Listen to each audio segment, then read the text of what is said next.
Greetings, Internet, and welcome once again to another special episode of My Cool Friends. If this is your first time joining us, let me say, hello, how are you? There's punch and cookies on your way in through the door. We have a very special guest with us today. There was a legend written on stone through the ancient times of a man far off in Eastern land. He was a man who was known for telling stories through a mystical medium known as emails. He's never seen me do this before, also. No, he hasn't. He's rolling every single ore. I'm not even conscious of myself doing that, too. And on top of this, he's a master of the medium of storytelling. What has gotten him this claim of being the master of storytelling? Well, I'll tell you this. Every single week, he is able to tell a new and unique and fantastical story. Ladies and gentlemen, please help me welcome, with a unique and fantastical intro, Mr. Seán Hill! Greetings, listeners.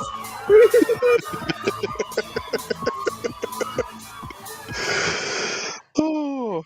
Hello, Mr. Seán. How are you today? Hello, Ben. I'm great. How are you? I am splendid. I am stupendous. I am fantastic. It is Friday night, and we are here once again, We're my here. friend. As we have alluded to in the intro, you are indeed a master of storytelling, and you tell unique and fantastical stories all the time. I do. I am the master.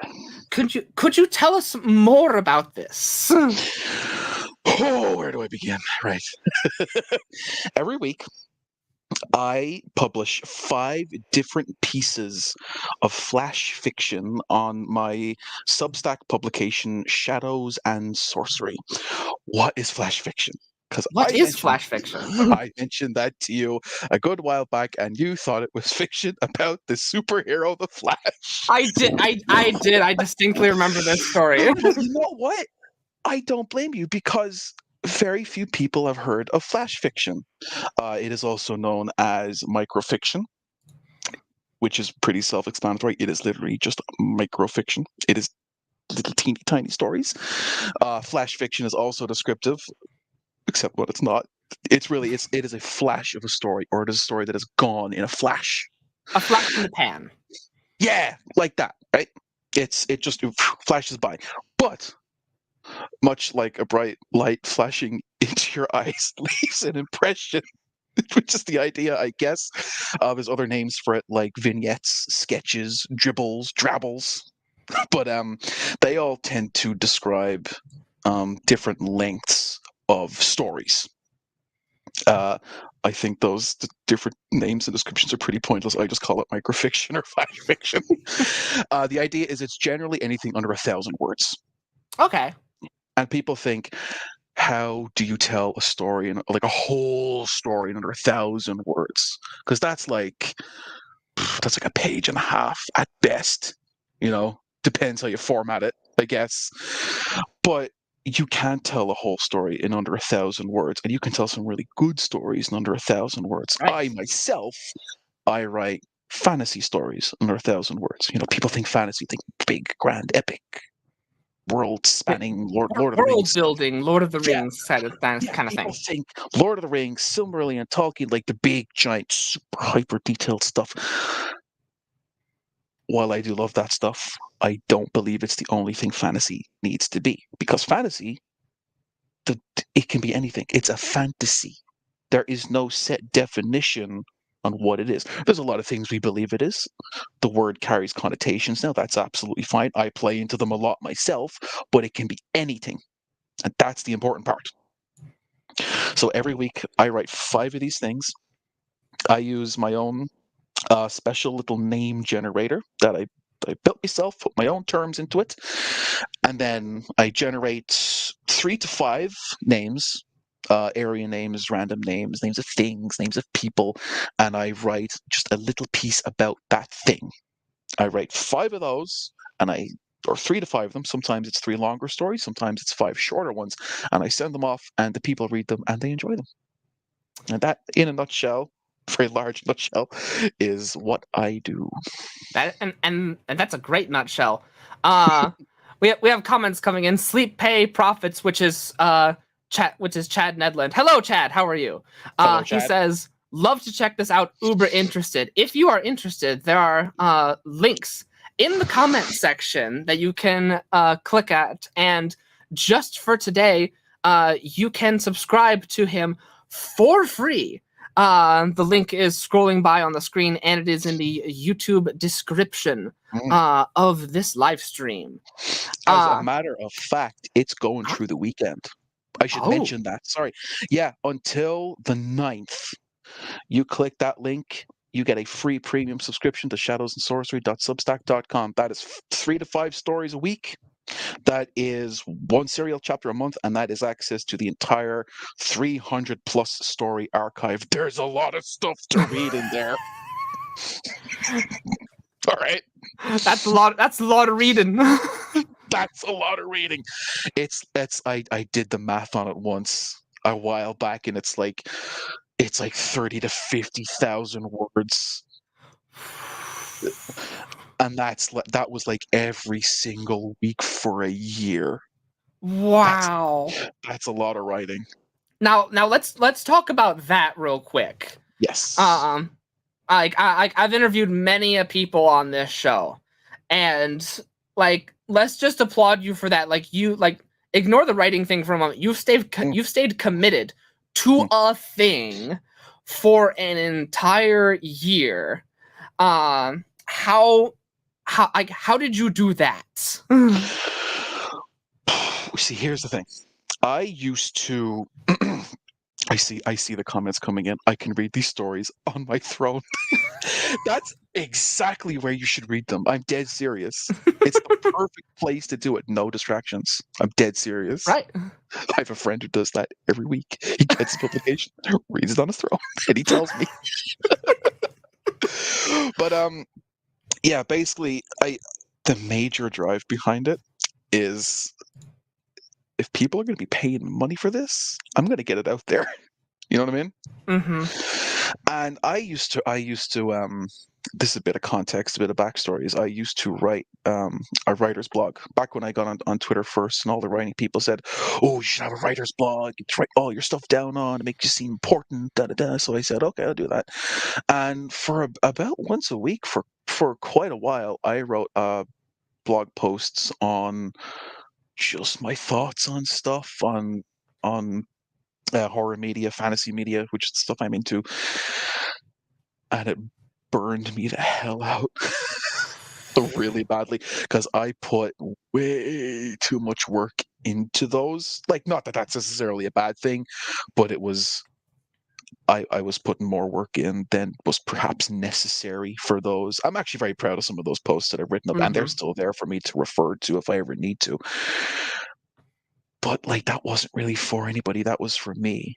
It was a deadline. I don't know if that makes sense, but it It was makes more sense than you probably think. okay. Like, Because it's like these are kind of just going out to random people. It's going out to a couple friends maybe, and I'm putting way too much into this, where I should be putting it into other things instead, right? mm-hmm.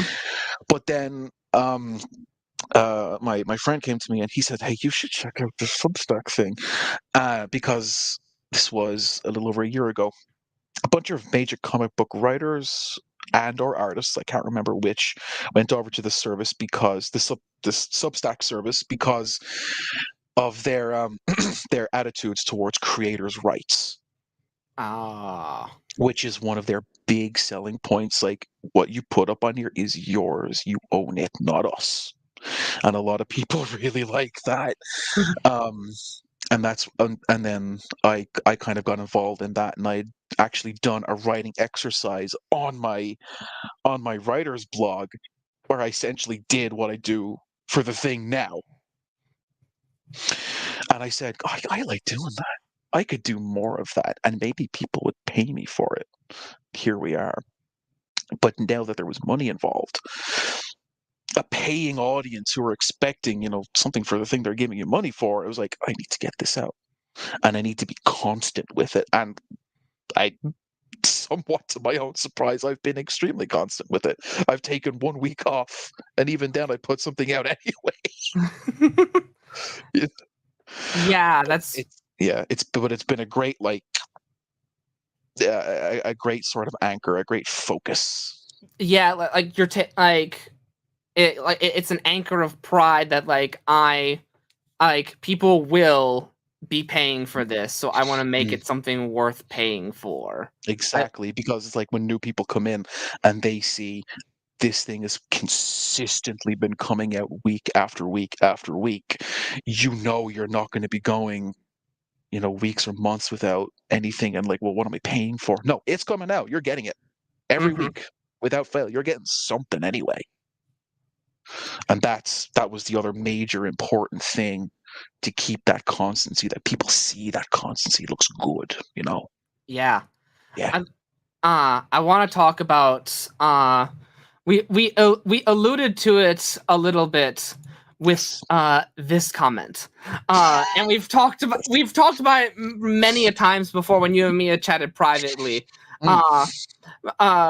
but it's that you and me have discussed that, like, a lot of times when we talk about writing, we think like, oh, novels, like books that you hold in your hand. Why do you gravitate more towards the short stories? What do you feel like is the advantage of the short stories versus the longer novelization that society is gravitated towards? Oh man, he's gearing up here. I've got opinions on this. No, I won't get weird about it. But you see, I've been writing ever since, like, I was like a kid. Like, I've always just been doing stuff. I've always been coming up with stories, and I've always just found myself writing shorter, and I don't quite know why. There's just something. It feels a more natural succinctness, if that makes sense. Like, I'll be writing something. Like, I used to write stuff, and I'm going on describing a section of something, and I feel like I'm rambling, and it makes me go, ugh. Like, Sean, get on with the plot. Nobody cares about this, which it's a fault I kind of turned into an advantage for myself, where it's like, no, you don't want to be rambling in this. You want to keep it succinct. So I kind of was able to rearrange that for myself. And I over time, like, there was no one thing that made me go, yes, flash fiction, that's what I'm gonna do. There was no one thing. It was a lot of stuff over time that sort of formed this idea in my head. It was that natural succinctness. It was various things I've read over the years, and one of those things was, and you'll appreciate this, is Dark Souls item descriptions. Because, you see, now here's the thing: a lot of people watching this. Take a moment and explain exactly what that is. Okay. Yeah, what that is for people who don't know, because you and me know, but what exactly is that? The Dark Souls games and Demon Souls and Bloodborne and Elden Ring are a series of video games by the Japanese developer From Software. They are action-adventure role-playing games. You might call them dungeon crawlers. And their storytelling method is... it's famously very indirect. The story is told through sort of the environment clues, through snippets of dialogue, and through the descriptions attached to items you pick up.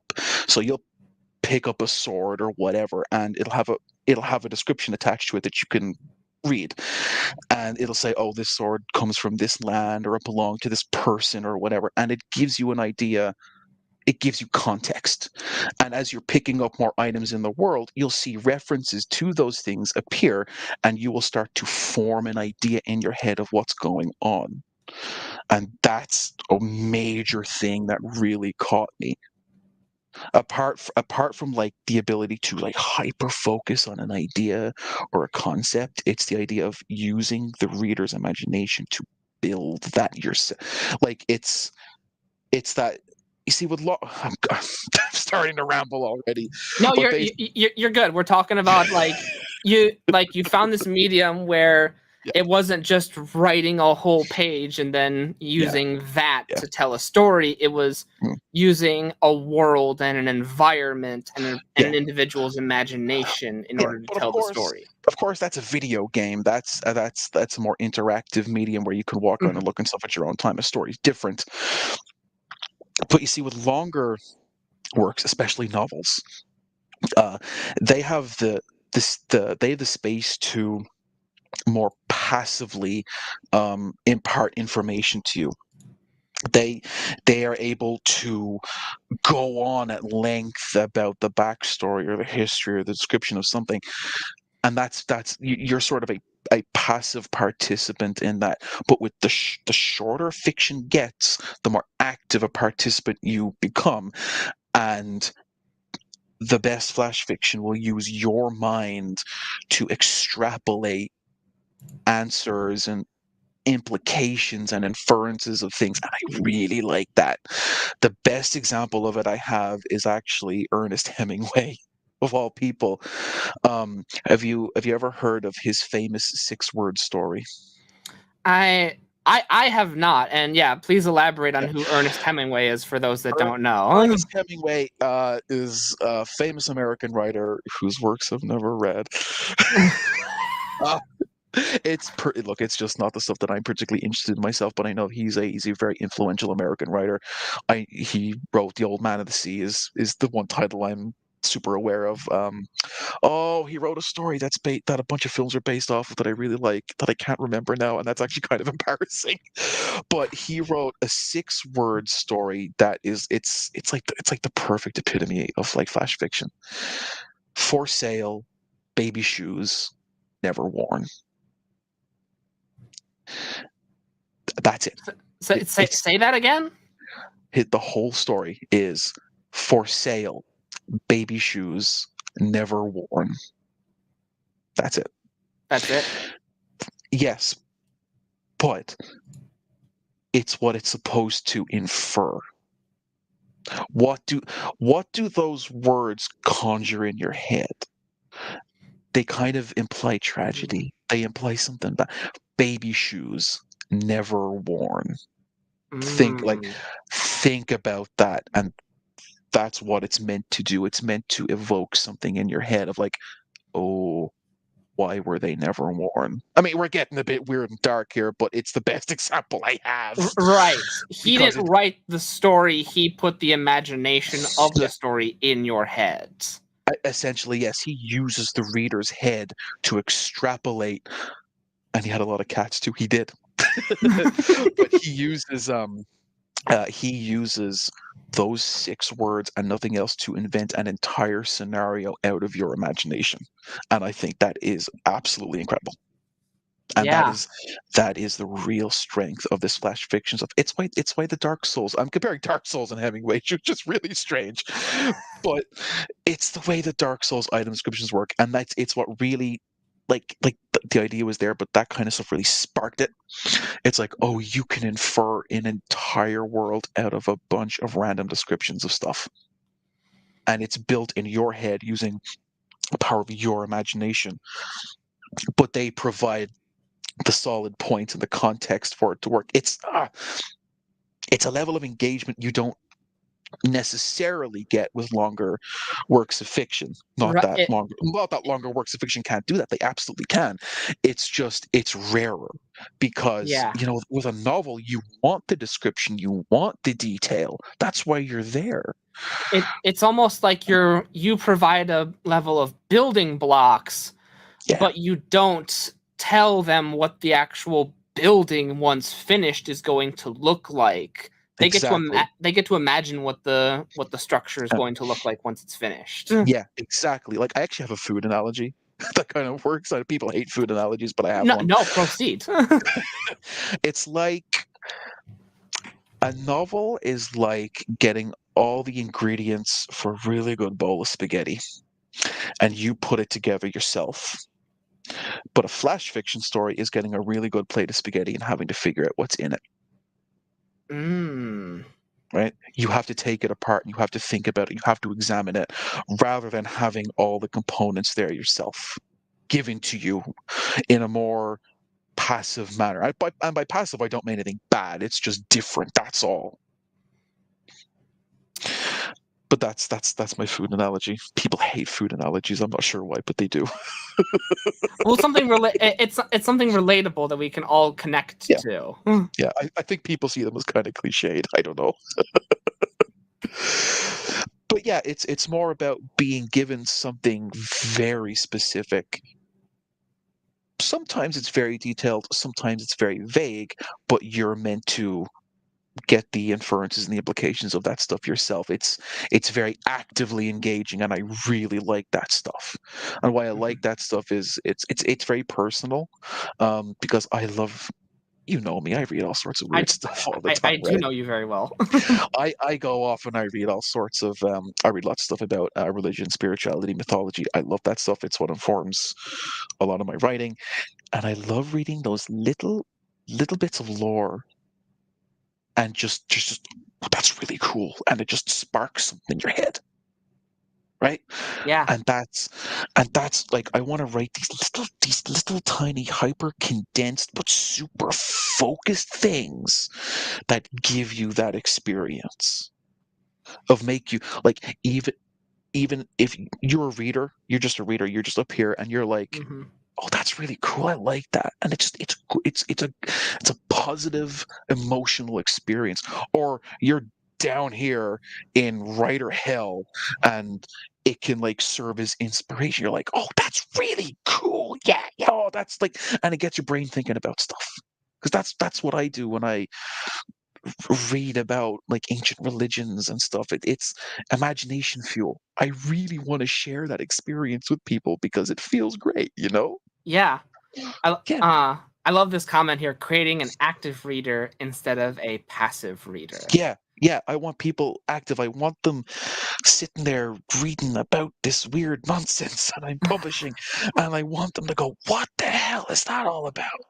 That's cool. I want to Hmm. know more about that." You're never going to know more about it unless I write more about it, which sometimes happens. But I want you to go off, and I want you to think about that. I, maybe you'll be inspired and you'll write something about it yourself. Like, that's what I want.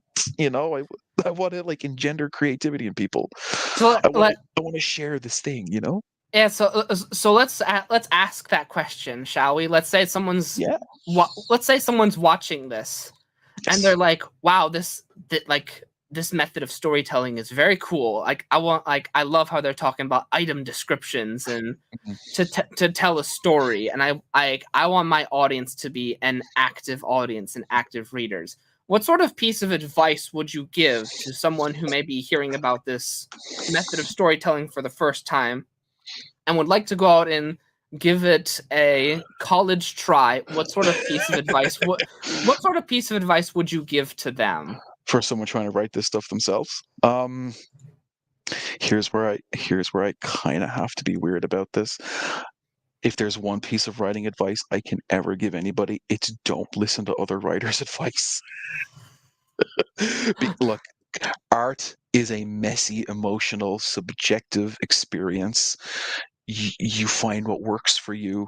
Don't listen to me because I don't know what I'm talking about. Okay? If you saw the process with which I write these things, you'd be like, what the hell is he doing? But that's just how it works. So I see somebody saying down here, how to learn more about the process? Well, I'll tell you exactly what I do when I'm writing this stuff, and maybe you can try it out for yourself, right? This is what my writing week looks like.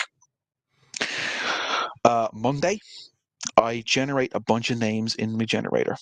You kind of have to have a generator for this. There's tons of fantasy name generators online if you just want to do some fun writing exercises. Nothing more, right? In fact, I used to use a Dark Souls one.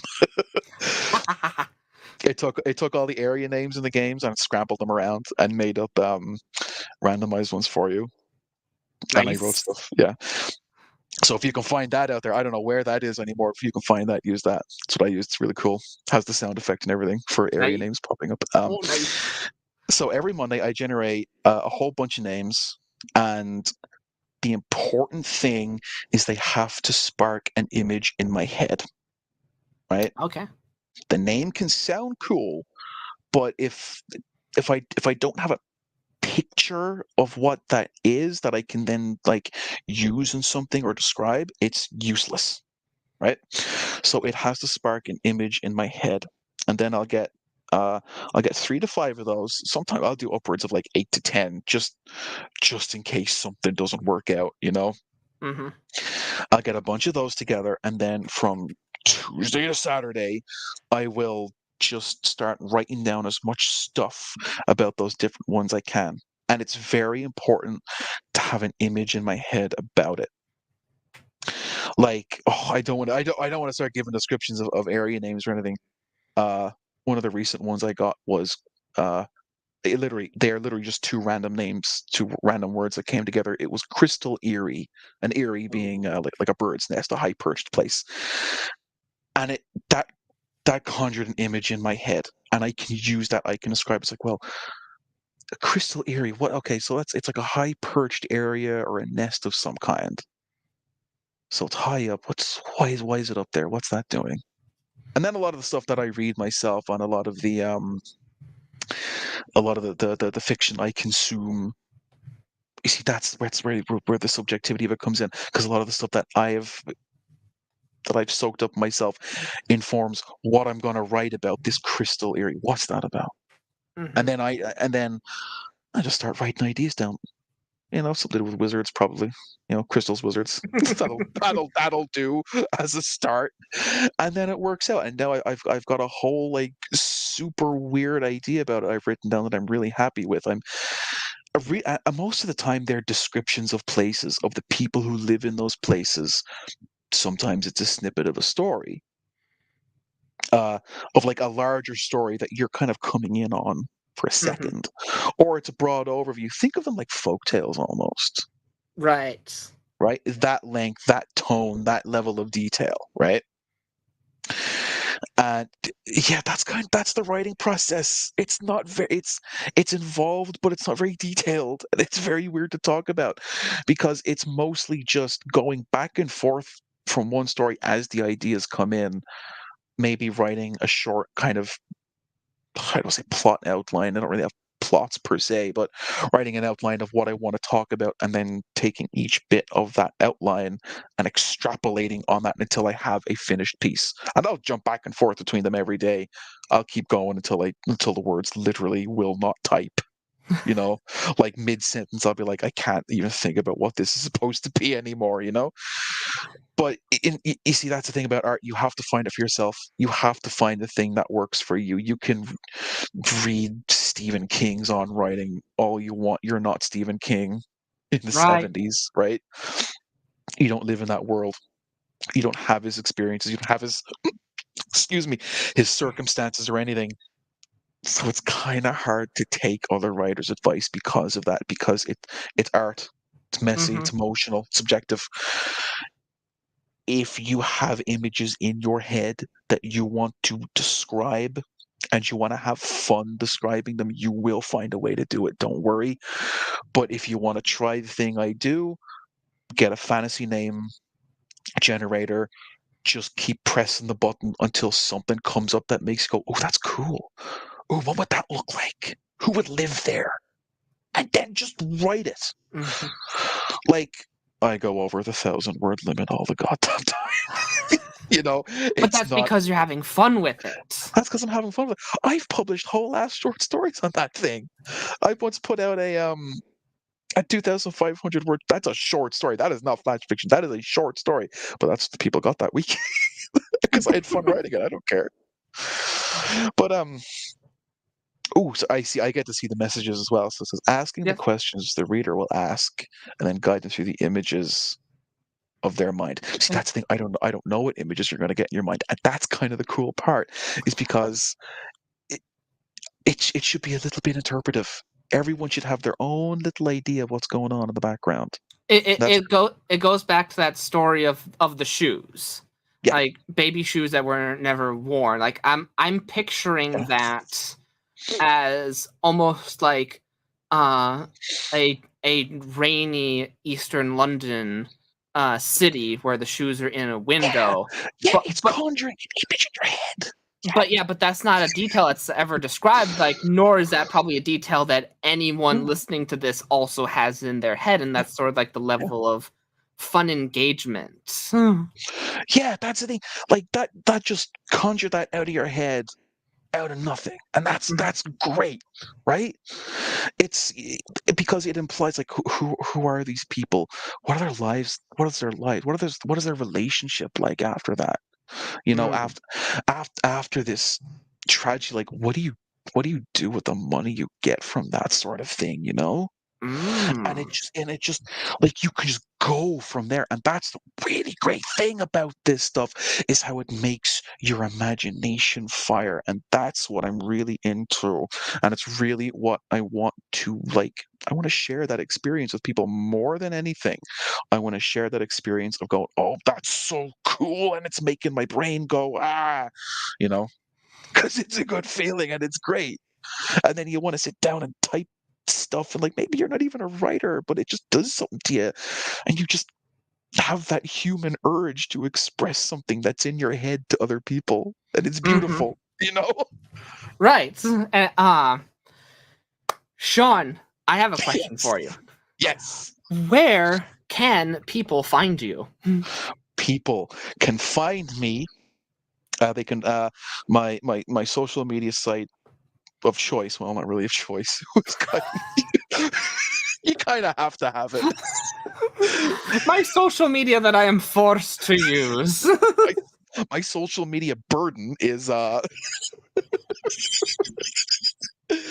on Twitter. You can find me at Seán Hill. That's where I am. That's where I just talk about whatever the hell I want to talk about, day in, day out. I post wizards every Wednesday. I post pictures of wizards. It's hashtag Wizard Wednesday. I'm going to make it a thing. It's going to be great. Join me. I talk about writing. I talk about movies I've watched. I talk about all the Hong Kong movies I watch, and boy, do I love them. I love those things to bits. You have no idea. Whenever I watch one, I'll make a post about it. You'll see it, and then you'll watch it too, and it'll be great. I talk about my writing on there, obviously as well, but that's this is the me account. You can also find my publication that I put out every week, which there are links to on my Twitter page at Seán Hill. My publication is shadowsandsorcery.substack.com. Boy, is that a mouthful, but that's what we're going with. Don't worry, it's in the description of the YouTube video. You can find it over there. I sometimes wonder what when I did that, but you know what? I like it. I think it sounds good. I'm going to use it. I don't care. It was actually the name of my writer's blog. The one that I got mad burnt out on. But when I was making this Substack, I was going, oh my God, what am I going to call this thing? I took the name from the other thing that I thought was appropriate, and here we are. I had a similar situation where I said, what am I going to call my new interview show? Well, I'm interviewing my friends, so I'm going to call it My Cool Friends. We can always rebrand later. We'll come back to it.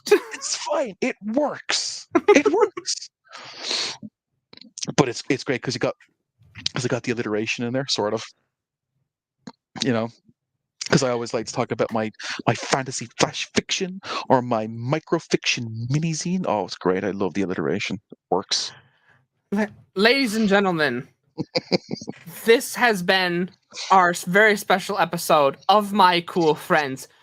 Go find Seán Hill over on Twitter and go check out his Shadows and Sorcery until Monday.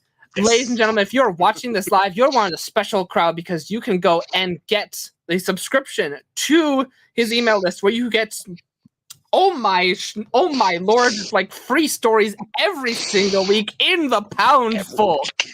Every week you get three you get three long ones, or you get 5 short ones, but they're short but they're sweet. You get a new ongoing serial chapter every month. I don't know when the hell that's going to end. I don't know if it's ever going to end. There's 7 of those up already. You can read all those and you get access to every single 300 plus stories in the archive. I have not been keeping count. You get I know there's over 300 though. That I know that for a fact. Find me another free offer where you get access to a library. You will not find one. Exactly. There's a vast repository of strange imagery and weirdness. You'll love it, trust me. And I'm not just saying that because I wrote it. And best of all, you can read them on the throne. You can. That's the thing. You read them on.